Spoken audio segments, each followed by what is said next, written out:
all my Century Units, it's the Centuryman here, so back again with another classic WWE pay-per-view review. I did a voting poll on my community tab for what classic WWE Great American Bash show you want me to review, and the winner is Great American Bash 2006. So this show was at the Conseco Fieldhouse. Right now it's called the Gamebridge Fieldhouse in Indianapolis, Indiana, on the 23rd of July 2006. The attendance of the show was 9,750. Great American Bash 06 received about 227,000 pay-per-view buys. Downgrade than the previous year's Great American Bash show from 2005. I think that show received about 233,000 pay-per-view buys. So the commentators for Great American Bash 06 are Michael Cole and John Bradshaw Latefield, or JBL for short. So this show is memorable for four things. One, this is the final SmackDown branded Great American Bash show, because the following year, in 2007, the 2007 Great American Bash show will be a trio branded Great American Bash show. Two, spoiler alert, this was the climax of a horrible world title reign for Rey Mysterio. 3, the debut of the Punjabi prison match. And 4, the whole bulk of the match card of the show was changed due to 3 words: elevated liver enzymes. Elevated liver enzymes, I think this was symptoms of hepatitis C, and I also done my research that it could be a side effect of taking oil steroids. Not saying these wrestlers take some steroids, and I think it could be like a side effect and a byproduct of the wellness policy. The wellness policy started in February of that year, because this was a response to Eddie Guerrero's death, because Eddie died at the end of the previous year. So maybe it's just like feeling the effect of the witness policy before they kind of worked the kinks of it. And by the time those wrestlers were diagnosed with elevated liver enzymes, they're soon to appear back on TV and continue what they're doing. So we don't know what this all about. I'm not really a doctor. Just look up elevated liver enzymes. Yeah, it is symptoms of hepatitis C. Anyway, so let's do a quick result of the dark match. So the dark match, you had Funaki defeating Simon Dean. Simon Dean is the former Nova, part of the Blue World Order, or the BWO for short, in ECW. So the first match to kick off Great American Bash 06. First of 4 championship matches on the show. This is for the WWE Tag Team Championships. Paul London and Brian Kendrick defending the belts against Jamie Noble and Kid Cash, the Pitbulls. Not the Pitbulls in ECW, that is Gary Wolf and Anthony Durant. So London and Kendrick won the belts at Judgment Day 2 months prior against Eminem. Kicked off their longest reign as the WWE Tag Team Champions. I think their record will be broken 10 years later by the New Day. That's another story for another time. So the Pitbulls, Jamie Noble and Kid Cash, they defeat London and Kendrick in singles matches weeks prior to their tag team title match on the pay-per-view.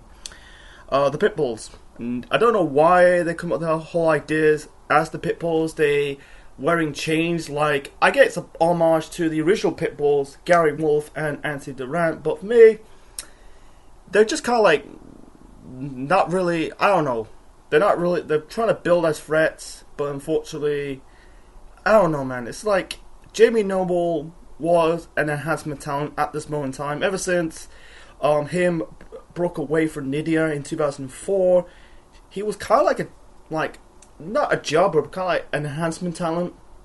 And then he was remain as an enhancement talent until he retired in 2009. I know he came back as a producer for the company and part of J&J Security a decade later, but he was not really doing anything Notley. You know, I think like that. I think it's a sign that was a mistake breaking him and Nidia up. You know, that's another story for another time. Kid Cash, I never get the whole idea of Kid Cash. You know, that's his real name is David Cash. You know, he ended up appearing of a movie called Ultimate Deathmatch, but I never seem to get the I never seem to get the hype of Kid Cash, man. You know, he wrestled in ECW, he wrestled in WWE and TNA. He's just doesn't. I don't get it. You know, he's just like bang average. You know, he just doesn't have like. I don't think he has like a great moveset. And it's just like he's just kind of there. I'm not really this dude. I never like met him, but besides that, it's just I don't know, man. He's just like kind of there, you know. He's just I call him an enhancement talent, you know. He was in most of his run, you know. I don't think he won. You know, I checked on his Wikipedia page. He was ECW TV champion. He was JCW, that's short for Juggalo Championship Wrestling, heavyweight champion. But yeah, in TNA he's won the X Division Championship, the NWA Tag Team Championship twice. You know, but I'm not discounting the dude. Yeah, he was Cruiserweight champion. In his one and only run in WWE. But besides that, he's just kind of like not working for me. No, just but the guy. You know, he had the Hawkeye haircut. You know, I don't know. I don't really compare him to Jeremy Renner. You know, they both got. I don't think they don't even look like Jeremy Renner. But anyway, so the match between London Kendrick versus the Pitbulls. It was a good match, not a barn burner or must see match. You know, I feel like it was a TV match. You know, I don't feel like it was a pay-per-view worthy match. You know, this is the problem doing brand only pay-per-views. Some of these matches on pay-per-views, they come across TV wrestling matches, not pay-per-view wrestling matches. The crowd in Indianapolis, man, it's just like they did not give a rat's ass, man. They just do not care, man. They just like they sit on their ass. They do cheer. Like, this is the whole show. Like the main event, they kind of pick up a bit, but they just did not care. They just like, they just. I'm not saying they're spoiled, but they just do not give a crap. You know. Anyway, so the match. Kid Cash did. I've looked it up. He won the Cruiserweight title in late 2005. So yeah, because at the time the Cruiserweight title. I'll get to the Cruiserweight Championship later. But anyway, the tag team match was fine. It was a good match. In the end, before that, there was a crazy spot. You know, I think it was Jimmy Noble kind of baseball sliding drop kick. I think it was Paul London. London was going for the skin, the cat, but instead he kicked him off the top rope, and he kind of landed on his head. I was like, holy shit, how the hell London did not broke his neck? You know, that was just like, a scary spot, man. But anyway, he did recover in the end. London and Kendrick got the victory. I think he hit Kid Cash or Jimmy Noble. It was a slump flip. I think it was a slump flip powerbomb and a drop kick combo to win this match and retain the tag team championships. It's a good way to retain the belts for them. You know, the Pitbulls winning the belts. Nah, I don't think that's never going to work. You know, it's just like, just because they dress up. They don't really dress up like the Pitbulls from ECW, just because it's just like the Pitbulls. Yeah, that's just, I don't know who came up with the whole idea, but anyway, this was the end of I think this was the final pay-per-view match for Kid Cash for the company. You know, in September he ended up getting released. And I think he got released. He admits that in his release here's the reason why he got released. So he got released in September because he admits, I think he said in an interview that he got released from WWE because he was smoking weed backstage at a WWE event in Montreal, Quebec. So that really fucked him. He ended up going back to the Indies and TNA before retire as a professional wrestler in 2020. So moving on to the next match. So the next match, this is the second of 4 championship matches on the show. This is for the WWE United States Championship. Finlay defending the belt against William Regal. Originally it was supposed to be a triple threat match between Finlay, Regal, and Bobby Lashley, but Bobby Lashley was part of the elevated liver enzyme diagnosis, so he cannot compete in the triple threat match. So yeah, Theodore Long, coming out, informing that Lashley cannot compete in that triple threat match because he was diagnosed with elevated liver enzymes. Then Lashley come out. Lashley, on the mic, he was just like very bland, very vanilla, He'll become ECW champion at the end of the year, but he was so vanilla and bland. He said I come to compete in the show to win back my title, because by the way, Finlay weeks prior won the United States title from Bobby Lashley. And also at this moment in time, Finlay and Regal was part of the King's Court. I'll get to more of that later on when we get to the main event. Anyway, he said you can't do this to me, blah blah blah. Like Lashley on the mic, you can tell he's not bland. You can tell he hasn't really found his character yet. He's just kind of like, I think they called him up too soon. That's my opinion. It's very like in hindsight, he went on to do better. Becoming a world champion in his second run in the company. But back in 2006, he's a bit very bland. So he kind of walked out. Out comes Regal and Finlay. They kind of stare at Lashley. Finlay, with this, he kind of give Lashley a smile. He kind of like a cheeky smile, and Regal got that snotty, stuck-up face. That stuck-up look on his face. Because he's a posh Brit. That is his gimmick. Anyway, Regal wearing that coat, I'm guessing it's a spin of his gimmick in WCW. He was part of the Blue Bloods. He was Lord Steven Regal. Anyway, so Regal and Finlay came out, and they both give Teddy Long some skin. Yeah, and like when Regal's doing it, he didn't really got the full contact of Teddy's hand. Regal is kind of funny. Every time he does these rap, everything doing with hip hop, he end up like played the part. Anyway, so Finlay says, he doesn't believe that Lashley's got elevated liver enzymes. He's got, I think he's got a nod on his head, referring to he got hit. I think he got hit on the head by Finlay Shillelagh. He's got a yellow streak on his back, referring to he's a coward. He demands he wants to win this match by forfeit, but instead, Teddy Long has none of it. He says, people want to see the United States title match, so they decide to put Finlay and Regal in a match for the United States title together. So yeah, the next match we got Finlay versus William Regal, and JBL is like JBL. I don't really talk about commentary when I do my wrestling reviews. It doesn't do nothing for me. I'm more focused on the matches. Sorry. Anyway, he was a bit disappointed. He basically was pissed off. Why Regal and Finlay, competing. It's an outrage. He comparing his liver to Jake Roberts. Not so much. Because even though they drink, like JBL's drink, going to these days as part of the APA. But anyway, the match between before we get to this match, so Cole, really brings up, this is their first match between Regal and Finlay for 10 years.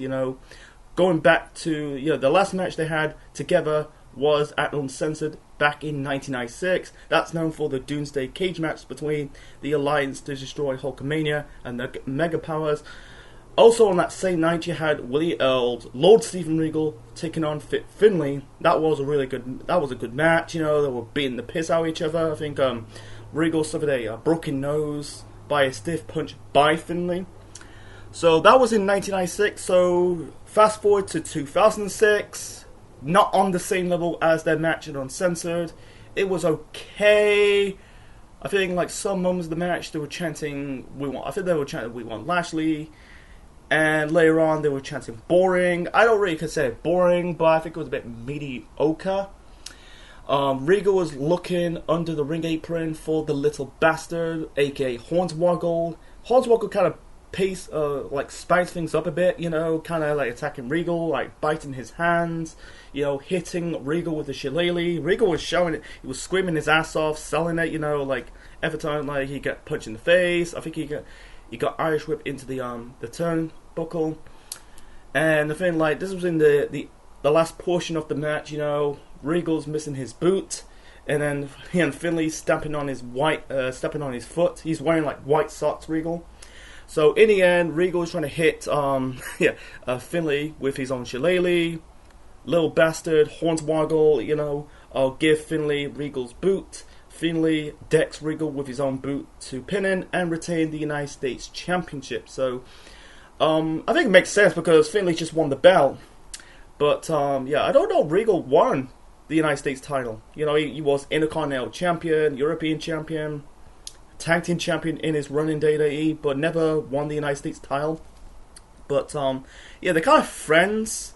Even though they're part of the King's Court. I watched a SmackDown during this time period. I think they were in the match. They're not on the same page. In the end, I think it was during his feud. I think it was during the feud between Finlay and Bobby Lashley that you had Regal. I think he's referring to like Finlay hit Lashley with the shillelagh. Also on that same bit angle, he ended up attacking Regal with the shillelagh. Not on the same level as I don't know they're referring to the IRA. That's another story. I don't want to talk about it, but anyway, they end up like being friends afterwards. They're part of the King's Court. Finlay will hold the belt until dropping the belt a month later to Mr. Kennedy. And Finlay, and really funny, the United States Championship was Finlay's first and only championship in his run in WWE. He was in WWE for years. I think he was there for he was there as a trainer. Then he was a character. He left. He came back right now as the producer. So it's really like both guys are still in the company to this day. Even though Regal had had this a cup of coffee in AEW, he returned to the company. They're still, I don't know, I think they're in the Legends of British Wrestling. Don't know, they're the Legends of British Wrestling. Yeah, the British Legends of British Wrestling. Sorry, I'm stumbling by the way, but I think the match in 1996 is way better than 06. I think if Lashley did not have elevated liver enzymes, would the match be better? Probably well. You can still have Hornswoggle, little bastard, showing up. I think he was I think the character was relevant at the time before they kind of like running the joke to the ground. But besides that, and the first time it was a heel versus heel match. It's just never going to work because who are you going to react and cheer? Both Regal and Finlay are heels. So let's move on to the next match. This is for the Cruiserweight Championship, I think, and it said that, and also on the Wikipedia page I'm looking right now, it's not for the Cruiserweight Championship. So anyway, we've got Gregory Helms, the former Hurricane, defending the belt against Matt Hardy, I think. Originally it was supposed to be Gregory Helms versus Super Chrissy, but instead Super Chrissy was part of the elevated liver enzymes diagnosis, so Matt Hardy is filling in. The match was like better than the previous match. Matt Hardy and Gregory Helms. Helms won the belt at the Royal Rumble of January of that year, referring to 2006. Kicking off, and it was soon to become the longest reigning Cruiserweight Champion in any company, WCW and WWE. I think he's the first of four. First of four guys to win both the WWE and Cruiserweight Championship. Rey Mysterio did it. I think Chavo Guerrero, Billy Kidman. He was Cruiserweight Champion and in both WCW and WWE. I don't know who. I think and Gregory Helms, 4 people. if I miss someone, who won both the WWE and WCW Cruiserweight Championship, write it down in the comment section below. It's very hard. If I keep doing this, it'll be a very long video. Anyway, the match was really good between Helms and Matt Hardy. Referring to Gregory Helms. Both Matt Hardy and Gregory Helms, or Shane Helms, whatever you call him, had history. They're going back to the days in North Carolina, part of the Omega company that's run by the Hardys, Matt and Jeff Hardy, and also had Shannon Moore and Gregory Helms, that's soon to be signed with WWE years later. One more of the match, Matt Hardy was doing the Hurricane's pose, and also they brought that Helms, beat Matt Hardy for the European Championship. This was the first occurrence for Helms in the WWF as the Hurricane. Seeing Matt Hardy, he shouted, "What's up with that?" What's up with that is,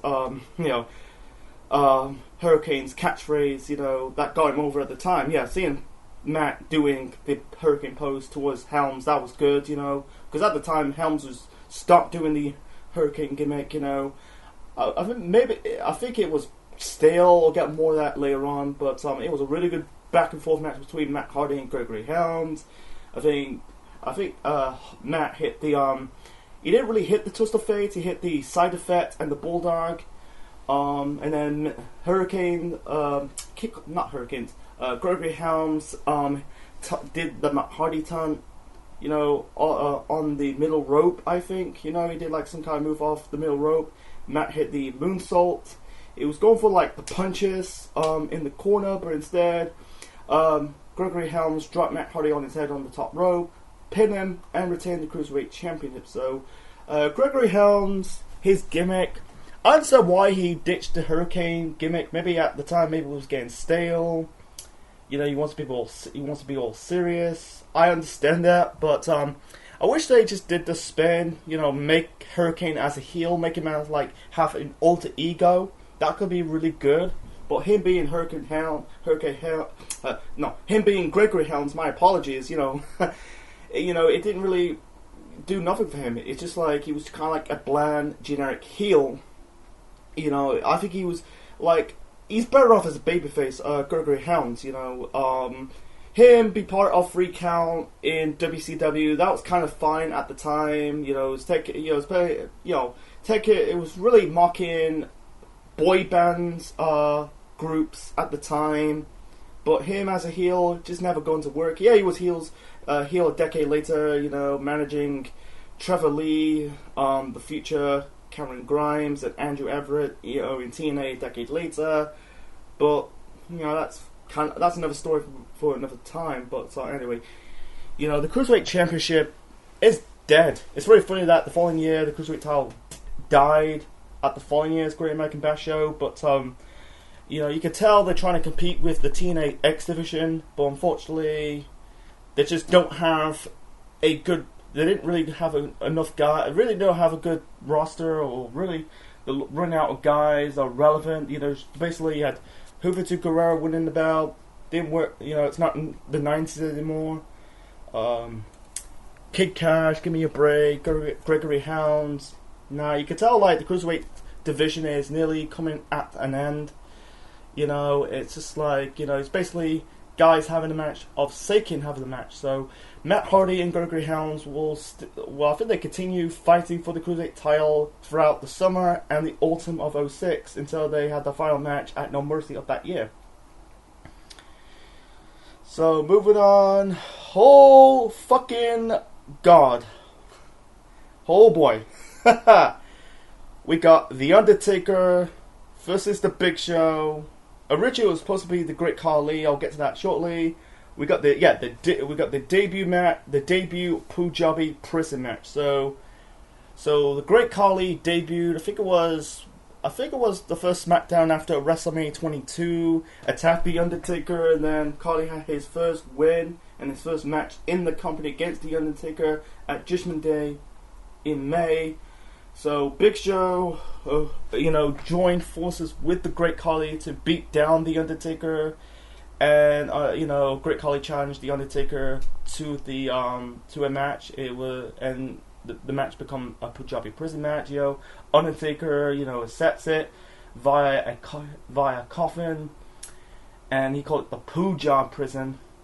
You know, and it didn't say Punjabi wrong. You know, some people call it Punjab, some call it Punjabi. Anyway, so Big Show won the ECW title. You know, even though the ECW title on this show was not on the line, Big Show won the belt from RVD. This was after 1X 2006. This was on an episode of ECW. You know, because the reason why they did that because RVD was busted of drug possession. You know, he lost the WWE Championship to Edge, and now lost the ECW title to the Big Show. Anyway, so they did this on the show. They did this beatdown angle. You know, Carly wants to look for the Undertaker. Undertaker shows up with not wearing the hat. He's wearing the trench coat. The straps are down. You thought they're teasing like he's gonna. Him and Carly had the fight before their Punjabi prison match, but instead the Big Show attacked the Undertaker. And then later on the show, Theodore Long informing Daivari that since the Big Show attacked the Undertaker, Carly did kicked him, but it was the whole bulk of the assault was the Big Show. Long informed Daivari that since the Big Show attacked the Undertaker, Big Show must compete in the Punjabi prison match. You know, they were pissed off. You know, Big Show was shocked. He was screaming. You know, he said that he doesn't know nothing about a Punjabi prison match. Carly, you know, even though he doesn't really speak English, he speaks Punjabi, his native language. I think he shouted like, "This is my match. You can't do this." You know, and it turns out it was originally supposed to be Undertaker, Great Khali in the first ever Punjabi prison match. Nope, they changed it because Khali's another guy was diagnosed with elevated liver enzymes. You know, wow. I think it's for the best because Khali is the shit, man. He just cannot work in the ring. Let's talk about the Punjabi prison match. Basically, you got two rings. They're made by bamboo. Like the fight in the first ring, the wrestler calls the referee to open the door, and then you got 1 minute to get out of the door. Otherwise, there's throughout this match when the clock struck 0, you hear the gong and the door is shut. That is it, and it's just like barely workshop. I know this match sucked. And by the way, this is first of 3 Punjabi prison matches in the history. Anyway, the match between Undertaker and Big Show, this match sucked, you know. Why they keep doing this, you know, Big Show and Undertaker, they just don't really have any chemistry. And Big Show was, wow, throughout this match, he was out of breath, he was gassed, he was out of shape, he was balding, you know, Big Show was balding. Yeah, like shaving his head, see the Big Show, Paul White, you see right now, but he was bloated and his body's destroyed. You know, like I said, he was ECW champion after RVD was busted of doing drugs, and he's not fit physically, man. He looks blown up. I think like him taking a break from wrestling was the blessing in disguise. If he did not take that break, man, he'll probably be dead.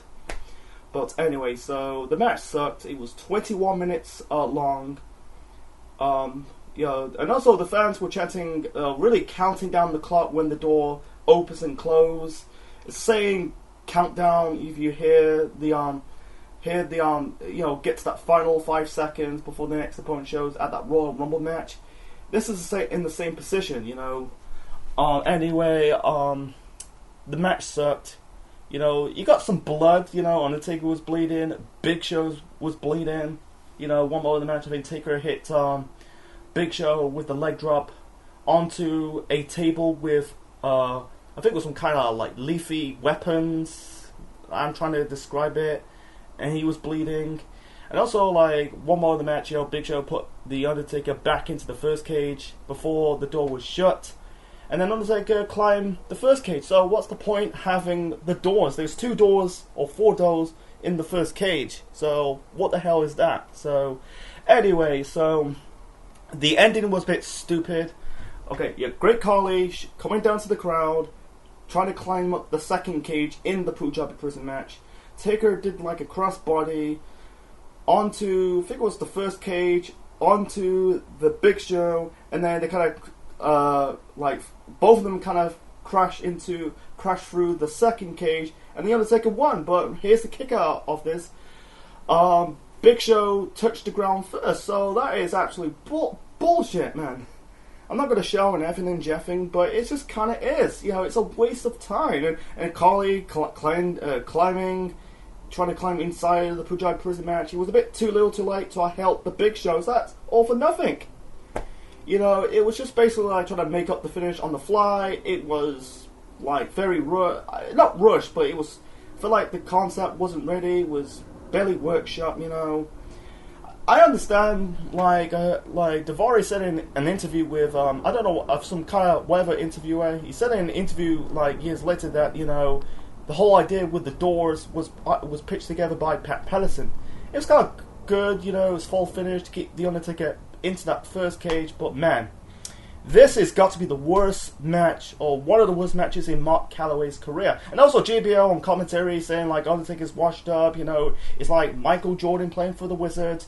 Hold on, we got 17 years away until the Undertaker's Hall of Fame induction ceremony. Like, slow down. But anyway, no one gone over, man. Anyway, like I said, this is the first of 3. Before that, and also afterwards, Big Show on his knees. It looks like he's crying. He's on his knee. Like, had this moment like he lost a child or something, or a loved one.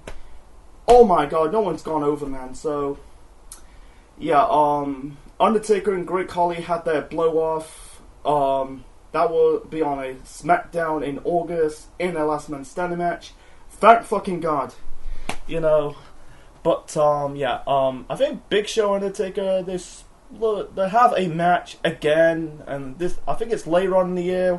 They fought for the ECW Championship. I think it was on an episode of ECW, when ECW was doing the Hammerstein ballroom tapings, you know, the final blow to the coffin, or one of the biggest blows in the ECW WWE casket was that match later on in the year between Big Show and Batista. That's another story, another time. I'm going to plan to do ECW WWE in the foreseeable future.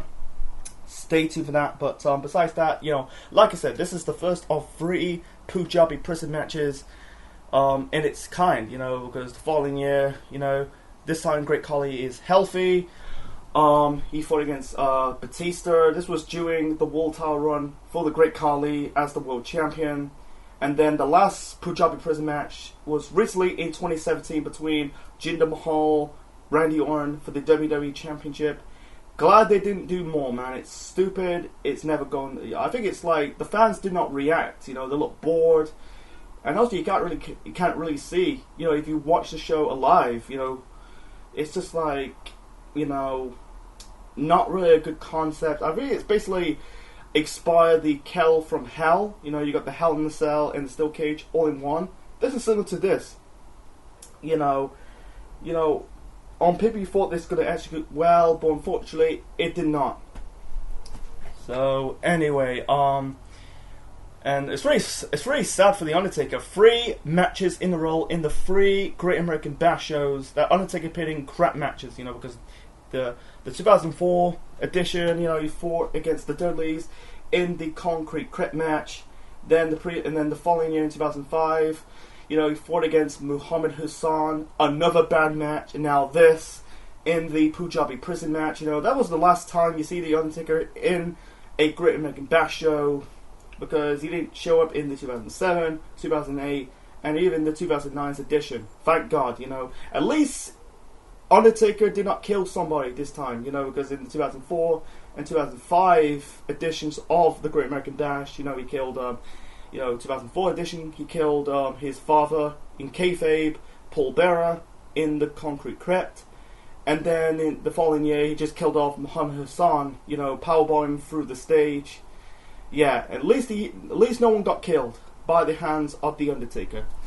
Anyway, so, you know, if you watch this on the network, I'd rather skip the Punjabi prison match. You know, I'll say it again, we're going to get to my overall thoughts of the 2006 Great American Bash show. So, moving on to the next match. This is a Fatal 4-Way Bra and Panties match. So we got Crystal Marshall, the future wife of Bobby Lashley, taking on Michelle McCool, the future wife of The Undertaker. Jillian Hall is at the time JBL's former PA of the cabinet, and Ashley Massario. Wow, Ashley Massario.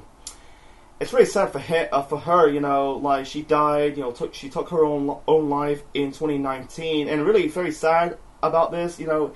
1 year later, her brother died. You know, her brother died. I think he got stabbed to death in New York City, man.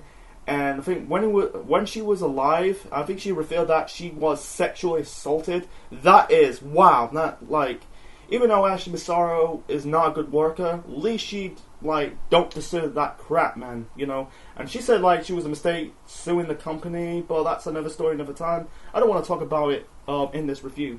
Anyway, the Fatal 4-Way Bra and Panties match for the women sucked. At least it's a bit better than the Punjabi prison match, you know. In the end, I think you had Crystal and Michelle McCool are the heels. Jillian and Ashley Massario are the baby faces, and Ashley Massario won the match. I think she kind of like bra and panted Crystal Marshall, and that was it. And afterwards, you know, Jillian and Ashley kind of take off each other's, like, I think they're wearing skirts. I think Jillian's wearing trousers and Ashley's wearing skirt or shorts. You know, it's the same thing actually. So yeah, at least it's a bit better than the Punjabi prison match. That's not saying much. That was more of eye candy because it's all about tits and ass. You know, it's good for the women. You know, if you like women, you know, I like hot women, but you know, it don't do nothing for me. It was only 8 minutes long. I found it was a bit boring. You know, it was, you know, it's more of a catfight type of thing, Jerry Springer type of shit.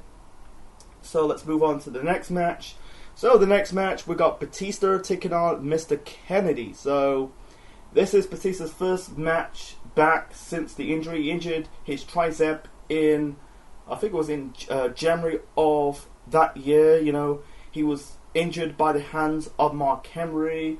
Originally it was supposed to be Batista versus Mark Henry, but instead Mark Henry, this was a week prior at Saturday Night Main Event.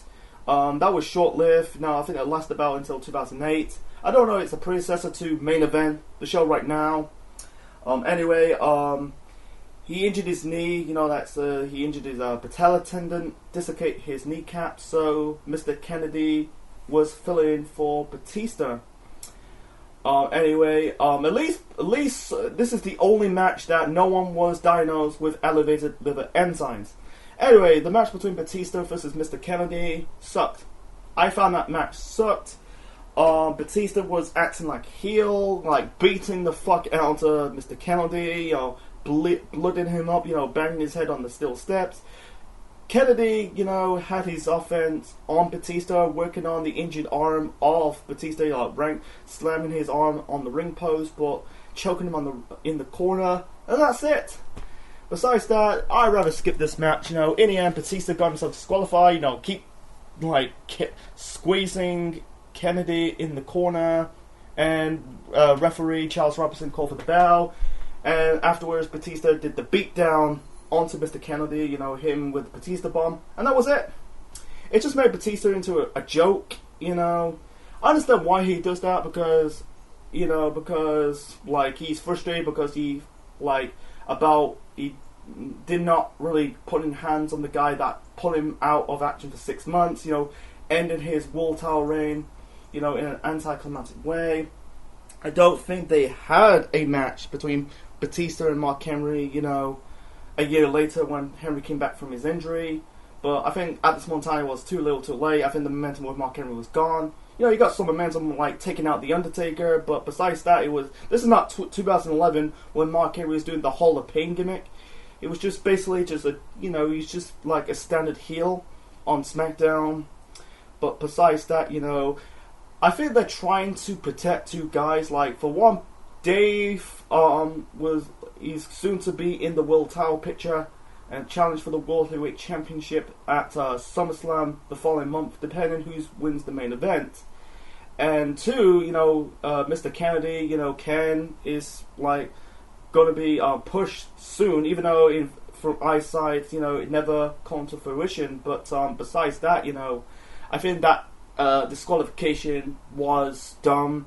No one got over. It didn't really protect both guys. Like Batista ended up like I said, challenged the World Heavyweight Champion at SummerSlam the following month. So I done my research. I was supposed to be for a no one contendership for the World Heavyweight Championship. It's very like the previous year at the 2005 Great American Bash show.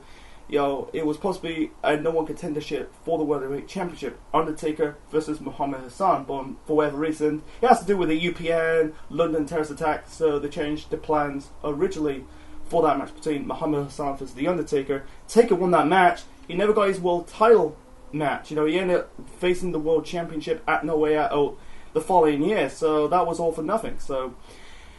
I get it, but it was just kind of like I was completely bored. It was I know it's 8 minutes long, but I don't think there's any chemistry between Dave and Ken. Ken referring to Mr. Kennedy, the future Mr. Anderson. Ken Anderson is actually his real name, but besides that, I think like I wish they cut this match in half. Just do like a brawl, and if they did like a double count out, that would be fine. At least you put in both guys. But seeing Batista getting disqualified, that was a bit disappointed, even though he's going to get a world title match the following month at SummerSlam. So moving on to the main event. So the main event, this is for the World Heavyweight Championship. So we got Rey Mysterio defending the belt against King Booker with Queen Shamel. Shamel is the real life of Booker T in the corner of King Booker. So here's the road. So of how they get there. So Rey Mysterio won the 2006 Royal Rumble match in January, and then 2 months later he won the World Heavyweight Championship at WrestleMania 22 against Randy Orton and Kurt Angle. Then they decided to book Rey Mysterio's world title reign for shit. They booked it like shit, having Rey losing matches. I think he lost to Mark Henry, Great Khali, I think to Finlay. I think he beat JB at Judgment Day. At One Night Stand, it was I think it was an Extreme Rules match or a tables match, against Sabu. I think it was a non-contest. So yeah, they like Rey's like they dubbed Rey as the underdog, the most underdog champion in WWE, whether they call him that, it's a dumb, even though Rey's booked like an underdog, but they book him like shit, the underdog, the most underdog champion in WWE history, whatever it's called. So on Booker T's end, Booker T won the 2006 King of the Ring tournament at Judgment Day, that same show. He started becoming the king, with the accent, that was Booker T with accents, it can be a little bit, it could be cringe, but sometimes it can be hilarious, doing the British gimmick when he was the king. And then years later in TNA, when he was part of the Main Event Mafia, he's doing this African accent, it's kind of funny. But anyway, he formed this King's Court, it's, him, Sharmell, William Regal, and Finlay. The build up to this, you had Booker T won a battle royal to face Rey Mysterio at the Great American Bash, and then weeks prior to this, Rey defeat Booker T in a non-title match by the help by Chavo Guerrero. King Booker's gimmick, man, he's just like very underrated in my opinion. I like the, it's very funny, like. This year I just went to a Liverpool wrestling event, Booker T came out with the King Booker theme. That is really good, man. It's a really good gimmick, he made it work, WWE over the last 13 years, like the last few years, WWE kind of bashed the fans over the head with King gimmicks, like King Sheamus, King Barrett, King Corbin, King Woods, Queen Selena. It never caught fire because it's just, I feel like the king crown, the scepter, and the cape, it's just props. They don't like went full throttle on someone becoming the king. The same trajectory as King Booker. It's just very lazy booking. Anyway, so In this, before the start of this match, King Booker, Queen Shamel, they kind of arrived to the ring via a float. My apologies, a float. It's just a bland float, Is it representing a chariot? It'd be more better they came to the ring via a chariot. That's just me, JBL, placing his cowboy hat towards his heart, kind of like praising King Booker, man. JBL, like in later years, I think he was watered down. You can't really say something edgy because it was PG. He's a bit mellow, elder statesman. That was in like 2012 until he left the company, left the commentary booth in 2017. No, 2006, 2007 JBL. That was kind of like underrated in my opinion. When Rey Mysterio music hit, here comes the champion, and JBL shouted, "Damn it!" Anyway, the match between Rey and King Booker, man. I say this was match of the night for me. It's speed versus agility, even though Booker kind of changed things up a bit because he's a heel. He can't, he stopped doing the spin-a-rooney because otherwise the fans will cheer for King Booker because heel's supposed to get the heat. He does got the heat because I think 2 moments of the match you had Queen Shamel interfere, rake in Rey Mysterio's eyes. I think he was going for the 619. I feel like King Booker, basically countered Rey's repertoire. One more of the match, blocked the 619 attempt. He was going for another one, but Queen Shamel tripped Rey, and then the referee Nick Patrick, I think it was, it was Nick Patrick, basically kicked Queen Shamel out ringside. So I'm not saying she hurt this match, it's just what it is. I don't mind Queen Shamel. I'm not saying she could be. Some people find her annoying, but I think it depends what you take about Queen Shamel. I think Shamel is a good manager. Anyway, there was it was kind of a bit overbooked. There was a referee bump. Nick Patrick was out. Rey managed to hit the 619 onto King Booker, hit the frog splash off the top rope. No referee. Booker was trying to hit Rey with the chair. I think Rey stopped him. Out comes Chavo Guerrero. This is the most predictable thing. Before the match in the main event, there was one segment from earlier. It was a pep talk between Rey and Chavo. Chavo says, things does come true. And yeah, Chavo came out, grabbed the chair, and completely walloped and wiped Rey Mysterio with the chair. When I saw that, oh my god, I feel that, that was just like, oh my god, that's a brutal chair shot. It's very funny. I don't know if he was bleeding inside of the mask. It's very funny right now. It's very funny doing this because years later they bang chair shot to the head. Yes, for safety because they end up developing concussion. So when Chavo hit Rey with the chair on the head, that was just like knowing that I think it was predictability. Sometimes could be a bad thing, and sometimes could be a good thing. But I think it was a good thing, Anyway, so King Booker pins Rey after he got hit in the head by the chair by Chavo Guerrero. So I'm stumbling, by the way. I'm gonna say again, Booker pins Rey after the chair shot attack by Chavo Guerrero. Booker wins this match and become the World Heavyweight Champion for the 6th time. I'll get to more of that shortly. It was predictability that Chavo was going to interfere, and people were right. I think afterwards on SmackDown, referring to that he was a leech living on Eddie Guerrero's legacy. I'll get that shortly. So Booker T winning the world title. Actually, scratch that. I think it was the right call, man. I think the world title reign really weighed down and hindered Rey because he was kind of there because Eddie died. It was the original plans had Eddie winning the Royal Rumble match of 2006 and winning the world title at WrestleMania. But Rey is in that role that really hurt him. They booked him it booked Rey Mysterio's world title reign like shit. Like losing matches. That's for the short run because Rey does bounce back. He was Intercontinental Champion years later. He was a World Champion for the 2nd time in 2010. And that was a bit okay. and then he was WWE champion 5 years later. But he did bounce back. You know, yeah, he was. I think he was tag team champion with his son Dominic. You know, like a decade and a half later. You know, he did bounce back after that horrifying world title run. You know, anyway, Ray and Chavo, like the feud, the following month at SummerSlam, and they fought in the autumn of that year. They fought. I think they fought at No Mercy. I think it was No Mercy.